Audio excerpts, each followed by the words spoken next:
those undo each other, the answer is sitting right in front of my face. But without doing this, maybe you wouldn't see it. So I could write another one real fast. I could say log base 7. I'm going to raise 7 to the log base 7 of 3. Do that better here. 7 raised to log base 7 of 3. What's this equal? 3. Absolutely.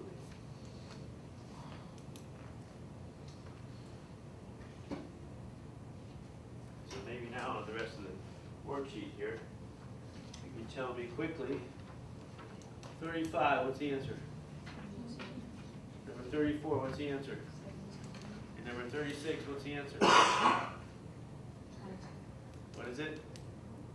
Okay, what happened? 36 didn't work because the base and the exponent are not the same, or the base and the base of the log are not the same. Okay, so let's take a look at 36 and see how we might deal with that. Just change the 9 to 3 cubed. Say that again? Can you change the 9 to 3 squared, I mean? Yes, exactly what you do.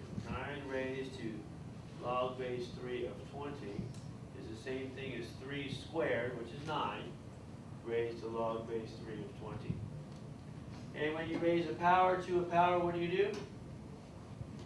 Multiply 3 times 2 log base 3 of 20. Now, this is something you probably don't know, and I'm going to have to figure out how to motivate this.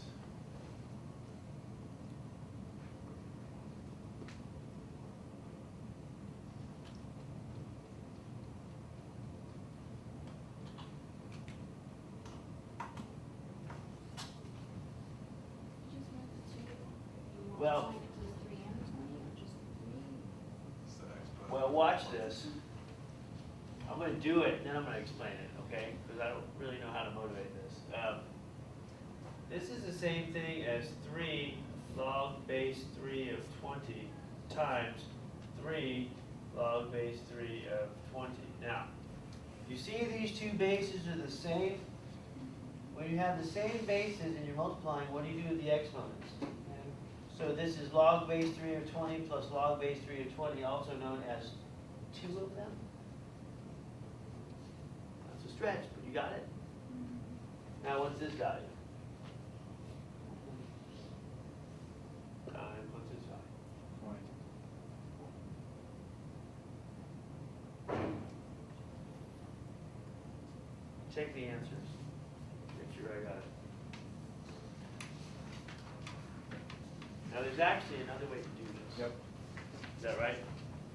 There's another way to do this, which you haven't learned yet, but I'll show it to you now, just so when you do see it, you will be so for the first time.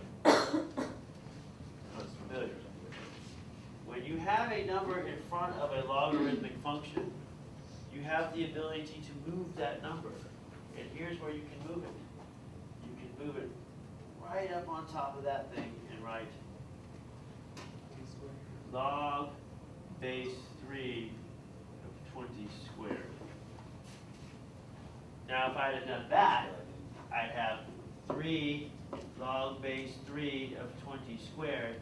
These two things are now the same base. What's the answer here? 20 squared, which is also 400. That is a neat trick. One of the reasons we use logs is we can actually knock exponents down using logarithms. You don't know this yet. This is about 2 chapter sections ahead of where we are. So you couldn't have used this neat little rule here, supposedly, because you don't know it. So what I did instead was stick to what I do know. You do know that when you add the two bases together, that you add the exponent. So if that's 2 of them, then it must have come from one on each. And from each one of these, we just learned that they're inverse functions. So that's how I did it. Okay, so who have I thoroughly confused? I got a question about it. I went ahead, when I did it, instead of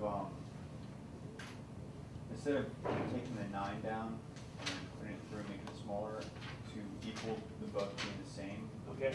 I squared. I knew I had to square the 3 so they equal 9. Therefore, I had to square the 20 in the log, and it still came out as 400. Is that something that would still be able to do later on? Is That's a good technique. It I works know because if you use what you one did is side, this, you both said, sides. we're just going to look at this part for a second and try to turn it into something 9. So what you said was, log base 3 of 20 is what we're looking at. Well, this is equal to some x, which means that 3 to the x is equal to 20. Lord knows what x is there, but 3 to the x equals 20. Well, if you square this, that becomes a square in here, then that's going to make this a square also, because you're basically squaring both sides of the equation. So it is legal to do this. So by making this a 9, you made that a 400. It is legal to do that. But we're going to figure out, I don't know how to say this, more efficient ways than that, I suppose. But it is good that you saw that, because it is true that when you create an exponential equation, we're raising both sides to the second power. That means in these things, you can raise these things at will to whatever power you want. Well, not whatever power you want to.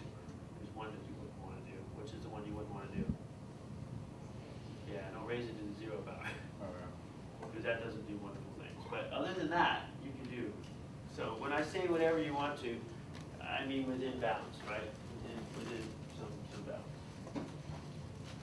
The base can't be what? Well, you can't raise a positive power to get negative anyways. The only thing you can do is raise it to 0 to get 1. And the base is not allowed to be 1, remember? So we got to just say you can raise it to anything you want to except 0. But that's the same thing. 0 always gets in the way of everything. You can't divide by 0. You shouldn't multiply two sides of an equation by 0 either, right?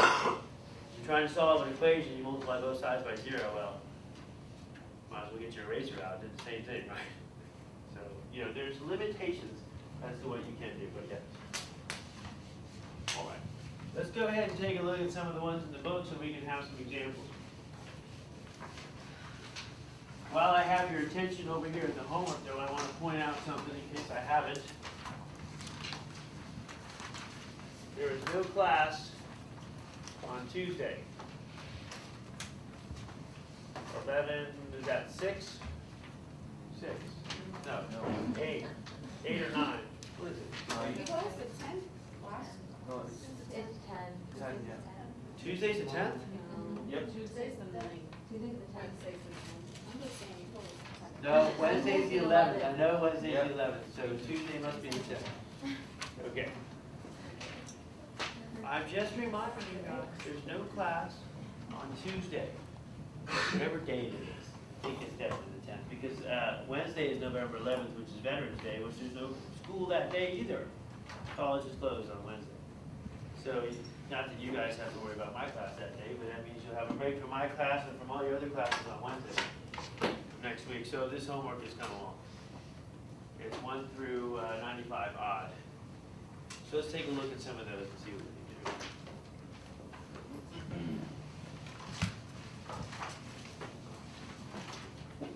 When's the next test? I think it's scheduled for the 19th or 18th or something like that. But we may have to push it a couple days. But we'll see. We'll see when we get back on track. On Thursday of next week, we'll know a little bit more where we are. I think I can still meet the date, but I'm not sure. Okay, 464. Okay, for the first section in 464, now it's your turn to change all those exponential equations into logarithmic form. We just spent a great deal of time doing that. I'll do one, and you guys can do the rest. So this is now at number 8. Nice easy one. We have 10 to the 4th power equal to 10,000.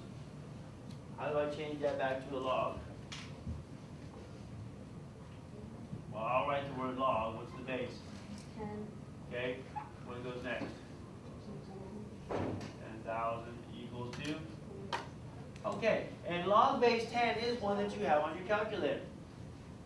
So if you don't mind right now, if you can push on your calculator the word log, notice it does not show a 10. You hardly ever write log with the 10 down there, kind of like when you write the square root and you put a 2 in here. So the log without a base is assumed to be log 10. So if you hit log and then type in 10,000 and hit enter on your calculator,